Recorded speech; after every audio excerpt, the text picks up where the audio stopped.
CJ's cat is in the book for two reasons. One of the reasons was just kind of, I needed to have a reason for CJ to be reflecting. So welcome back to my channel, everyone. If I'm a new face to you, my name is Lauren, and today I'm joined for the part 2 interview with Michael Jaymes. Oh, hello. Sorry. Sorry, didn't know that was my cue in. We are just going to finish wrapping up the rest of our interview, so go ahead and get cozy, get a nice warm drink, and let's just chat. So we kind of left off yesterday talking about the characters and the world building, but I have a few specific questions for you today regarding parts of the story that I'm actually really curious to learn more about. Before we begin, do you have a little drink with you today or what? I only have a water with me today. So I actually bought a coffee from the store earlier today and it was gross and I threw it out. It was that bad. Sure. Yeah, it was just like a grocery store. It was Lidl. My wife and I were just going grocery shopping, but we saw that they basically had their own version of like, those Starbucks glass drinks that sometimes Yeah. you can get at the store. They had those. They were like Lidl's brand, and I was like, "Oh, like they're like Actually, they're half the really price." good. Yeah, they're like Yeah. half the price of the Starbucks ones. Like, let's get one. So we got them and they were just so bad. They were like, I was like, oh, this is gross. So I threw it out. Okay, do you drink Red Bull? I have, yeah. Okay, so I love Red Bull. Red Bull's expensive. Lidl has their Red Bull for 89 cents, and Really? I like it more than Red Bull now. So Oh, that's that's like, so funny. when I'm low on that, I go to Lidl, and that's why I grocery shop at Lidl when I'm low on that. I used to drink a lot of I think it's peach nectarine Red Bull. It's like a dark red can. And then Yeah, they also have like a summer flavor that's like apricot or something. I really like that one as well. yeah. I like But the tropical one. Yeah. yeah, I try to not drink too much Red Bull because I know it's not the best for you, but Yeah, it's like a special occasion, true pick me up when coffee isn't gonna kick it. yeah. But you have water, you're hydrating today. That's important. Yes. Yes, having water today. I have a peppermint tea with me just because I don't know, I got a variety pack and I hadn't tried the peppermint yet. So I actually love peppermint tea. I haven't had peppermint tea in so long. I used to have this I can't remember the brand. There was this tea I used to get that's like it's called like buttercream peppermint or something. It was like vanilla and peppermint and it was so good. I they haven't had had it in so like, long though. yeah, at the store the other day, they had like their Christmassy teas out and I was so Mhm. tempted. I Oh, didn't get any, nice. but I was like, ooh, this is really tempting.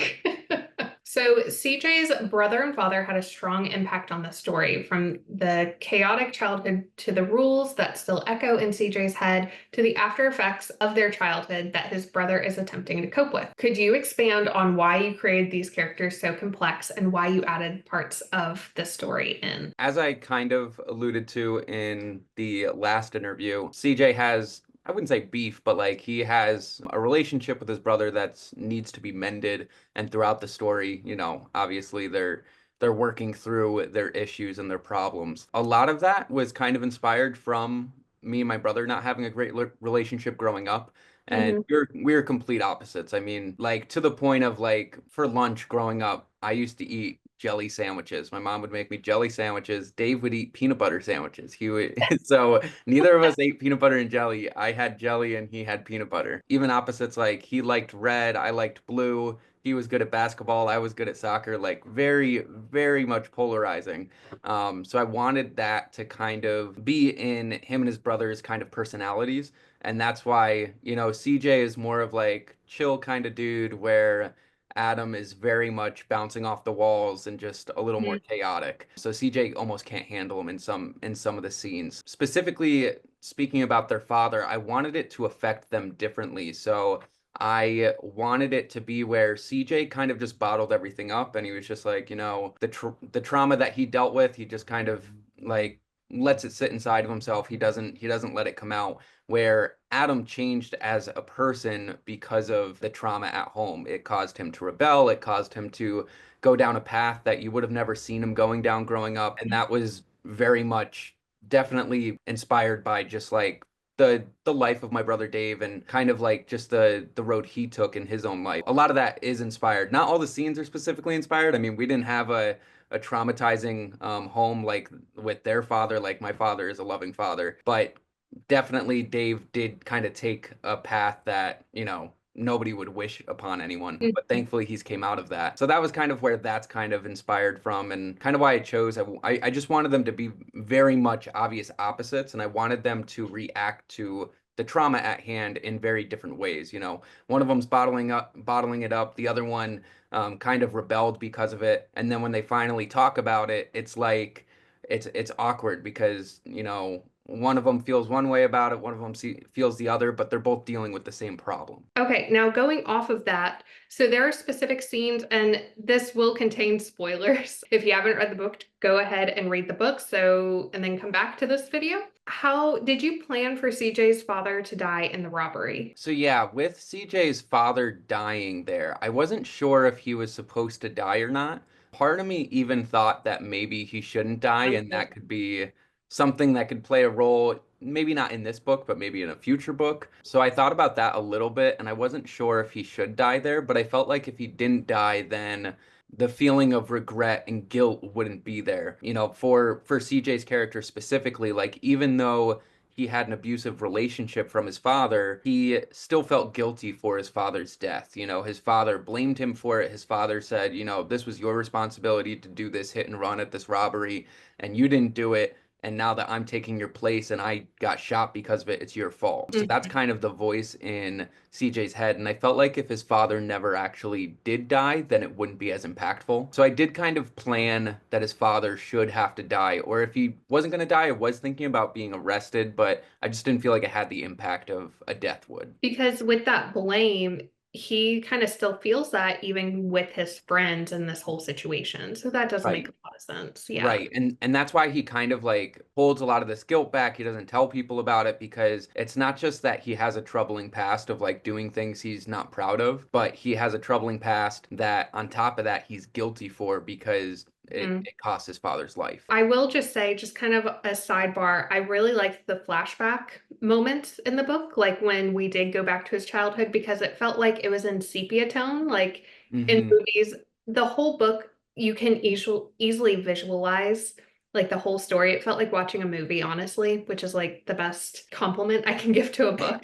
Seriously. All of the childhood ones, it felt like an 80s movie and like you're watching it go back and that type of stuff. So, Yeah, I think there's two or three different flashback moments. There's ones that are very little, like just him remembering how his brother was good in school and stuff. And there's this one scene I talk about how, one kid walked into school and, he solved a Rubik's Cube and showed everyone how impressive that was. And then a week later, his brother Adam walked in and solved it 10 seconds faster. Or like his brother was really good at math and is really, really good at sports. So like I have different things that I allude to in the past. And I do appreciate that you thought that it like felt like a flashback, kind of like that sepia tone, mhm. because that was kind of the effect I wanted to go for. I wanted it to be obvious that these were flashbacks, but at the same time, I didn't want to have chapters dedicated to flashbacks. Like I wanted Yeah. there still to be a scene playing around. For example, the scene where CJ's father is murdered. There's this thing that happens with CJ when he gets nervous in the story. So when he gets nervous or he's talking about something that he doesn't feel comfortable with, he's sipping a drink over and over and over. You see this early in the story, you Yeah. see this late Yeah, in yeah, the yeah. story. Now that you say it, Um, that makes sense. yeah, so when I have this flashback moment of his father and his father is murdered, I then bring it back to the present of CJ going to take a drink of his coffee, but it's empty. And it's empty like the feeling he has inside thinking about this Mhm. traumatic experience. So that's kind of like how I went back and forth with the past and the present, trying to keep it like all connected to the story at hand, but at the same time having those, like you're saying, sepia tone flashback moments. Yeah, because that's really what it felt like. Like the whole book, I think, like I say, it's easy to read in like a really good way. So like anybody can pick it up and it's just Mhm. very approachable because it has that like almost cinema-like feeling to it. Yeah, I had someone else say, I think it was someone who said it in a review. Someone said that it read almost like a sitcom. And I thought that Mm, was kind of funny because to me I was like I don't see it, but I've heard multiple other people say like it feels like movie scenes, like I can see every scene coming one after the other. And it just, it has the like slow down moments of dramatization and lots of dialogue around a coffee table or something. But then it also has the scenes of, the action and suspense taking place. So it just feels like it keeps moving, which, Yeah. I appreciate that. I understand where they're coming from with the sitcom because it's like, the friends sit down, each one has the kind of like the part they play and they bounce off Mhm. each other. So, where did you come up with the idea of the counterfeit Rolexes? Yes, so I felt like CJ I wanted to connect CJ's past more to the present of the story because something I don't like in some stories, I can't think of an example at the top of my head, but I don't like in stories when they have like some kind of wound or problem with their main character, like he has a troubled past. It's not totally connected to the present at all. Like there's no Mhm. connection at all to what's going on at hand. So it just kind of feels like a random detail thrown in. So I was Yeah. trying to think of ways that I can make CJ's past of larceny and robbery a part of his lifestyle still. And while he's not a thief anymore, I thought that selling counterfeit jewelry still kind of fit that thievery lifestyle kind of rolling into his life still. So that's kind of where I got that idea. I didn't go into detail about it, whether he's maybe he's going to pawn shops, maybe he's, going to thrift stores, maybe he's buying them in bulk online, whatever it is, he's pawning them in the back of his Uber car and he's selling off these counterfeit Rolexes. And I do love, not to pat myself on the back, but I do love, there's a funny scene where toward the end of the book, Barry says, the watch you gave me is fake. And CJ's like, I Yeah. know. And he's like, well, as long as you know. Correct me if I'm wrong, but Barry is the one who got into his car that first night, correct? Yes, yes. I loved that so much. Like it was brilliant. And I was like, I knew there was something with this character. He was being described a little bit too much. He had Yeah, to come back in and like the whole time you're waiting and finally like it clicks. So yeah. that was I such a good moment for the yeah. reader at least. I had a few people that said it was too obvious, and then other people that said it was really surprising to them. I felt like it was an okay middle ground. I think I could have made it a little more subtle, but at the same time, I feel like almost alluding to it enough that the reader's like, okay, there's something going on with this person, and they're like It makes waiting it for it. fun. I think Yeah. it builds that suspense of like, okay, when are they going to come back? Like, when are they going to play a role? I think it's okay, like even when people see that coming, kind of thing. The main reason a lot of readers read thrillers, action, suspense, that type of stuff is so that they can solve it. At least that's like my experience. And so I Mhm. was like, I'm going to solve it real fast. And Yeah, I was like, this guy, he's fishy. I know he has something to him. So yeah. it was like such a good aha, like moment. Yeah, and the main twist of the story, again, spoiling, so if you haven't read it and you want to, skip ahead in the video or something. The main twist in the story is not necessarily that he's being watched. Like we know that he's being followed, we know that he's being watched. Like I obviously described that character enough that it's like, okay, there's something weird about him. But the main twist is not that this character's fishy necessarily, but that he's not the character we thought he is. So there's always somebody else in the background that we see that's always following CJ, and we Mhm. assume that it's the same person that was in his Uber. Then, it's revealed later on, like, oh, there was actually two people the whole time. So that's Yeah. like the major And like twist. two people left the sticky notes too, right? So only one guy is leaving the sticky notes, but the other guy is following, watching, and, paying attention the entire time. The guy that leaves the sticky notes is not the bad guy. Yeah, Yeah. that is Barry, He and was trying to Barry. get his pack. Sorry, I read it so like months ago. So No, like no, that's okay. 30 bucks ago. Yeah. But he was the one who was trying to get it back from his employer or for Yes. his employer. Yeah. Yeah. He's Yeah. trying to get back what was stolen, not realizing that he's been bamboozled as well. And then I really liked how the limo company played like such a huge role in it because you hear about, at the beginning, CJ was like, yeah, I interviewed for this and it didn't work out. And then, Mhm. it just keeps popping up until it's revealed like this is a big plot point, like truly. That was another thing that is kind of like one of those things where I didn't want it to just randomly be like, oh yeah, this limo company. Like I really wanted to like slowly build up to it. So I had like different details dropped in every few chapters where it was either mentioned or owner of the company was mentioned or something came up so that even if it felt like just like an aimless detail in the background, then we realized later like, oh, this was actually a big deal. Honestly, the book was so well done. And I'm not saying that because you're my friend or anything like that. It was seriously really, really well done. I wish more people read it. No, no, yeah, I appreciate that. I feel like this book definitely, especially compared to my other works that I've done, I feel like it's definitely on another level compared to just like what I've done in the past. Like just like the first two books I wrote, like even though I'm happy with them, I feel like this one I've matured a lot as a writer and learned a lot, especially through I wrote this one after learning about editorial stuff. So because of that, I feel like that played a huge role in the writing as well. I'm really happy with how this one came out as well. It's so good. Like it needs to be made into a movie now. One aspect that is never really answered for the readers is what exactly happened to CJ's mother. Is this something you didn't want to explore or didn't feel that it fit into the storyline? And can you reveal what might have actually happened to her? Yeah, so with CJ's mom, she's only mentioned very little. Like she's mentioned, I believe in one scene where he's kind of thinking back about he describes her more like a roommate than a mother. And he says like she was in the house, but she didn't play the role as a mother. And then there's another scene where Adam asks him, have you heard anything from mom? And he says no, like have you? And Adam's like, no, like, I don't talk to her, like, haven't heard from her, don't even know where she is. It's assumed that they know nothing of her, they have no contact of her, and that's kind of where I left it. And I kind of left it vague like that because I wanted to show the reader that from CJ's perspective, since the book's written from his perspective, that he has completely disowned her. He wants no affiliation with his mother because of the way that she treated them growing up. And the reason I did that is because it contrasts with his father,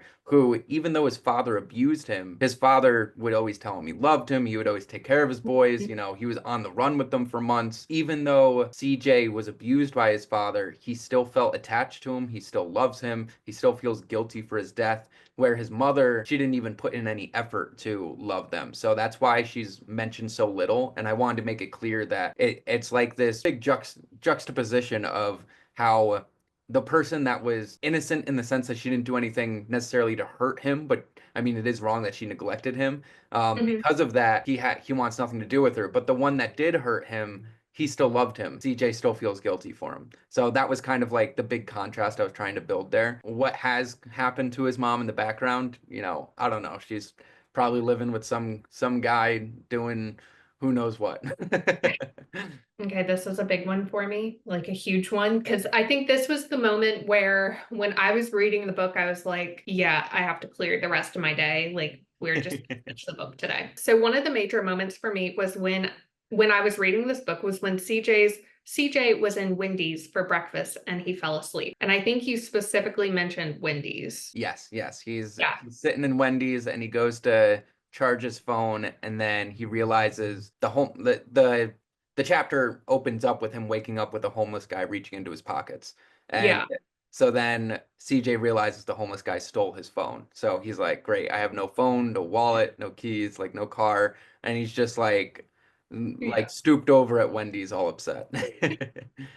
So this was like a pivotal moment, I think, for like the character, for the book, for the reader. I really want to know why you chose Wendy's. Like, really like Wendy's breakfast? Like, do you think it's like really sketchy and that's why? Like, No, why? so Like to anybody else, it could have been like a McDonald's or a Starbucks or something like that. So yeah, so there's two reasons I chose Wendy's. One of them's such a dumb reason, but I don't know if you've ever seen them. Have you ever seen like you go to a different, I don't know, it could be a gas station, an airport, a fast food place, but they have like wires coming out of the wall that you can like charge your phone with. yeah, yeah, So I was trying for the life of me to look up a picture of that online to see where are those located. And for some reason, the only place I could find a picture, like maybe I was searching the wrong thing, but I found Wendy's. So I was like, you know what? I'm just gonna put Wendy's in the book. I don't even care.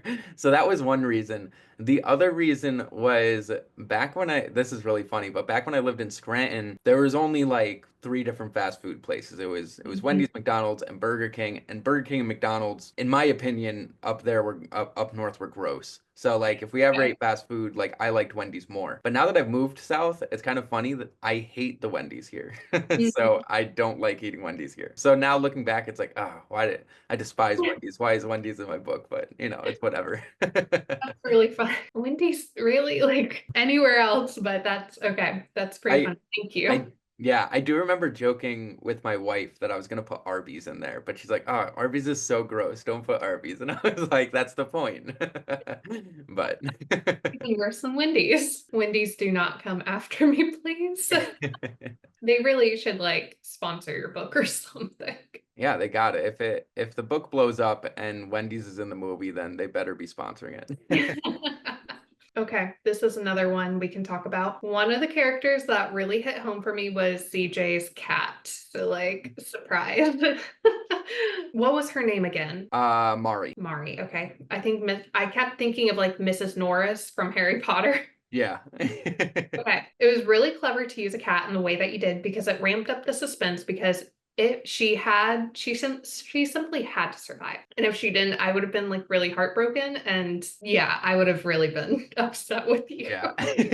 Was the cat as a character always something that you had planned, or was she added later in the writing process because the book needed that extra element and kind of family unit for Mhm. CJ at that moment? Or is there anything else that you want to share about this beloved pet? CJ's cat is in the book for two reasons. One of the reasons was just kind of I needed to have a reason for CJ to be reflecting on his thoughts early on in the story. Introspection scenes are usually very boring, so I thought that it would be fitting if he spoke to a pet or a companion, which is pretty common. You'll see that in a lot of stories. You'll see storytellers have the main character talk to something that can't speak back to him. So I had that happen, but I thought it would make more sense if it would add to the drama if, he talks to the cat and it shows that he has this relationship with this cat where he tells his secrets to the cat, but then the cat's not there when he needs to reveal his secrets later. And that's Mm, why he has to turn to his friends. He has to turn to others because he can't leave it bottled up anymore. He needs to let it out, and his cat's not there to talk to. So that was kind of one of the reasons the cat was there. It was supposed to kind of show that the person that CJ could rely on isn't there anymore. I did have this idea early on where clever.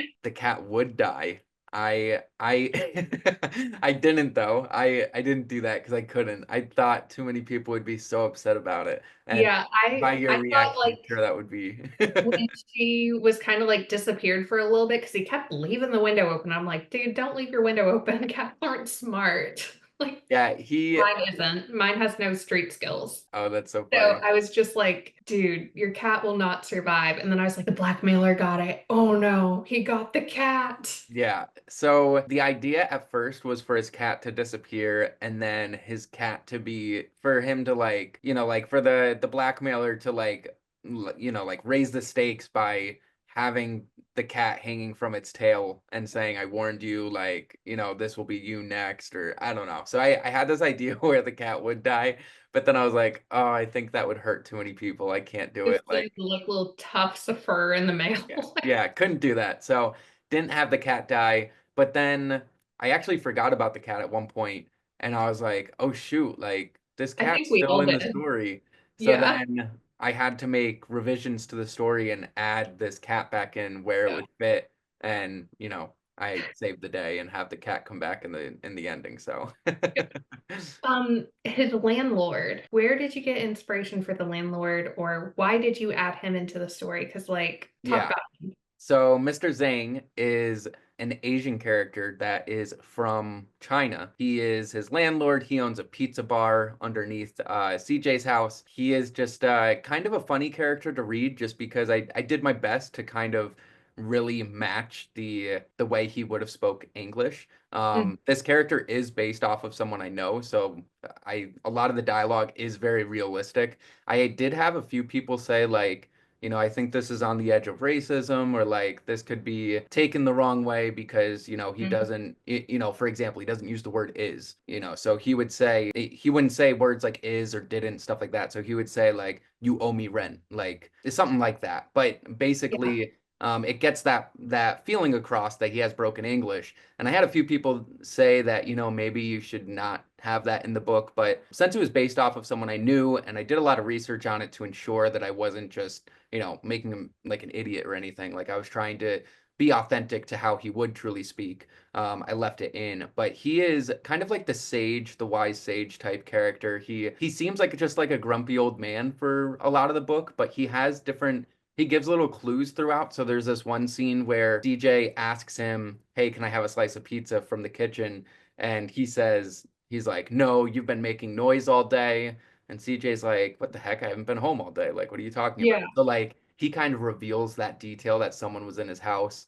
There's another scene where CJ confesses to Mr. Zhang what's taking place, and Mr. Zhang says, you know, if you want to find someone, you go to where they work, which provides the detail, the key note that CJ needs to know where to start looking. So, like, he provides little key points of wisdom throughout the book. And I also have him be the character that's affected by one of the bad guys, kind of like charades, I guess you could say. He's trying to do something and ends up hurting Mr. Zhang. And the reason I had Mr. Zhang get hurt was because Mr. Zhang is the only one that feels somewhat close to like family other than Yeah. Adam. Kind of like And a father or an uncle figure in a way. yeah, like the way that there's little bits of banter between Mr. Zhang and CJ, I felt like, because I didn't want CJ's two friends, Nate and Sophia, to be affected. So I was trying to think of who else to be affected. And I thought Mr. Zhang would be a good character because he just seems kind of lovable in that way. He gets hurt in the story. Ultimately, like it all works out in the end. Yeah, CJ kind of finds some counsel from him, and he's just kind of based off of someone I knew at one point in my life. Not someone that was kind of like that type of character to me, but just they were from China. I think it was I worked for this guy. It's just a funny story. I worked for this guy on Craigslist, and him and his wife were from China. That's kind of how I got inspiration for that character, just the way that they spoke and the things they talked about. They were so funny. That's kind of where Mr. Zane came from. I will say, so like I understand where you're coming from with like it could border. Also, at the same time, it brought it more to life a little bit. Like Hmm.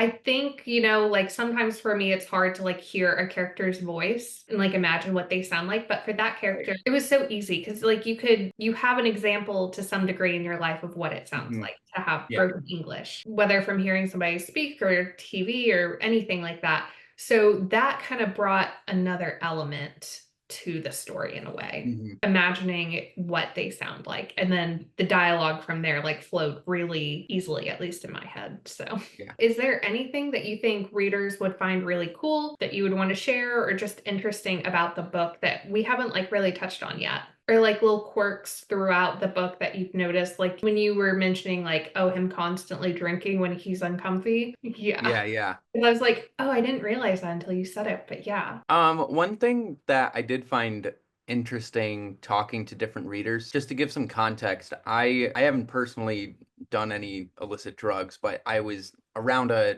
crowd of people that did a lot of different drugs for a time in my life. And because of that, I know a lot about drugs and drug use. I found it interesting that some people didn't realize that Adam was a drug addict until like very far into the book where it's finally like CJ talks to him about it, which isn't until like, I don't know, 67%, 60 to 70% of the book through. I thought that was interesting just because there are subtle hints of it throughout where he's wiping his Yeah. nose and where he's going to the bathroom and then like by himself and says like, I'll be right back, or like, let me just grab this real quick before we go out. Like just like common trends of him going to be alone. And then when he comes back, he's either sniffing or, coughing or sneezing, whatever it is. So like, there are, in my opinion, there's very obvious signs that this is a drug addict. It was interesting that other people said they didn't pick up on that. And, that's just because I've had experience around people like that and, they probably didn't. And then other than that, I would say just like something that I've appreciated from feedback from other people is everyone seems to love how unique all the characters are, which was like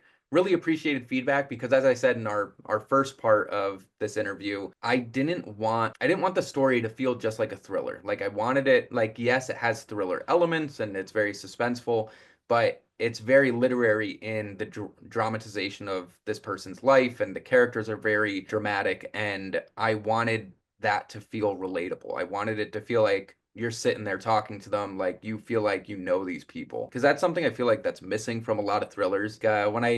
When I tell people about like my pros and cons of like books that I like I think of like James Patterson. I really like how fast his books are, but I absolutely hate like most of the characters. I think they're so bland, they're so flat, they're so boring. I feel like a lot of them are cliche. They're just like a typical detective character, and that's nothing against him. Like a lot of people like that. Like they want the typical That's why detective they sell character. well. Yeah. But I don't. I want, your amateur sleuth that's like an ordinary person with a very unique friend group that they're all completely different. I think that's more interesting to me, at least, to read. So that's something I'm really glad about. I will say that the only person that left a bad review on the book was someone that was older than me, probably like in their 50s or 60s, just from their picture, not trying to be rude, but but they said they could not relate to any of the characters. Everyone else that's read the book is like probably under 40, and they all said they loved the Yeah. characters. So I'm guessing it's an age difference. I And don't even think it could be that,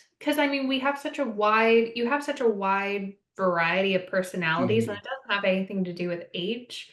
Because I mean, I think you kind of mention age every now and then, but it's also like they're all at the stage of life where that doesn't matter necessarily anymore. Mhm. Have friends like within a year of you. So I don't know. That's just really interesting and weird Yeah. feedback. I mean, maybe just like what I mean by age, like maybe like when they were younger, they didn't have friends like that. So like to Oh, them, like it's not relatable. That was my friend group. Like like a lot's, I feel like a lot of people have experienced friends like these people. So, yeah.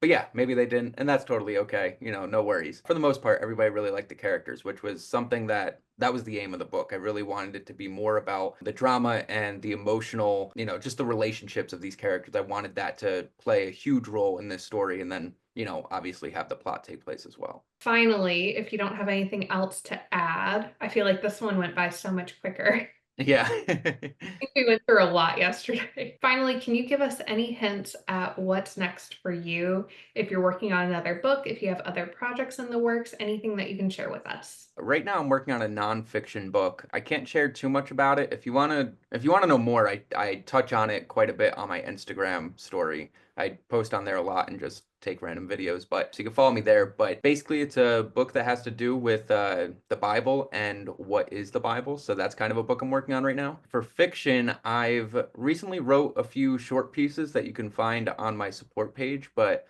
other than that, I've taken just a short break, probably till I finish this nonfiction book, and then I'll get back into fiction. I don't know if I'm going to continue with You've Got the Wrong Guy series. I'm not sure yet. Part of me wants to, like I really love these characters, but at the same time, I would just love to make another cast just as exciting. So I'm not sure yet. So we'll see where the story goes and what I do next. A lot of my focus right now is working with just other clients and other writers on their projects, but I'm hoping that sometime next year I'll be working on another fiction story. So I do have some ideas in mind, but nothing too specific to share yet.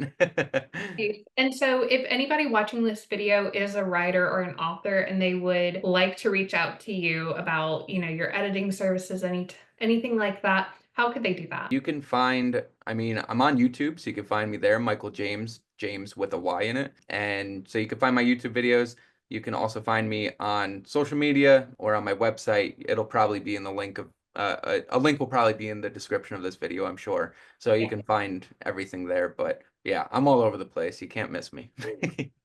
Awesome. Okay. Well, and with that, thank you so much for joining me and for joining both of us on this little chat. And I hope to see you back again sometime with your next book. Yeah, thank you so much. It was a lot of fun. I look forward to doing it another time.